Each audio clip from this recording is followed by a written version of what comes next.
বর্তমান প্রেক্ষাপটে সামান্য বেতনে চাকরি করি। আমার ছোটবেলা থেকে সামান্য বাক প্রতিবন্ধী হওয়া সত্ত্বেও আমার পড়াশোনা শেষ করেছি। আমার এই সামান্য প্রতিবন্ধকতা চাকরির ক্ষেত্রে ব্যাপক প্রভাব লক্ষ্য করা যায়, তাই ছোটবেলা থেকেই চিন্তাভাবনা নিজের যোগ্যতা কিছু একটা উদ্যোক্তা হব। বাট পরিবারের চাপে কখনো সাহস পাই নাই।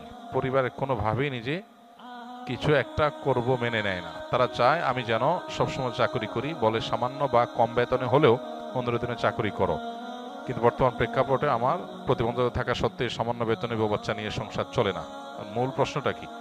আমার প্রশ্ন হলো, আমি যদি পরিবারের কথা অমান্য করে বা না শুনে নিজেই কোনো কিছু শুরু করি, তাহলে পরকালে আল্লাহর কাছে আমার জবাবদি করতে হবে কিনা। দেখুন, কিন্তু খুব কমন একটা বিষয় এবং সহজ একটা বিষয়। মানুষ যখন প্রাপ্তবয়স্ক হয়ে যায়, সুস্থ মস্তিষ্ক সম্পন্ন হয়ে যায়, তখন পরিবারের পরামর্শ মানতে সে বাধ্য না।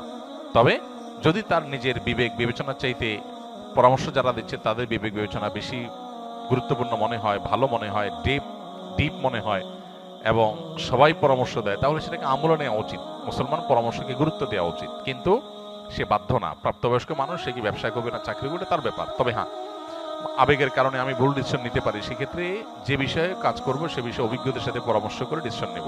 এক্ষেত্রে পরিবারের সাথে আপনার ভিন্নমত হলে আশা করা যায় আল্লাহর কাছে আপনার কোনো দায় থাকবে না। তবে মা বাবা বা বড় ভাই থাকলে এরকম কেউ পরামর্শ তাদের সাথে বেয়াদবি যেন না হয় সেদিকটা খেয়াল রাখতে হবে।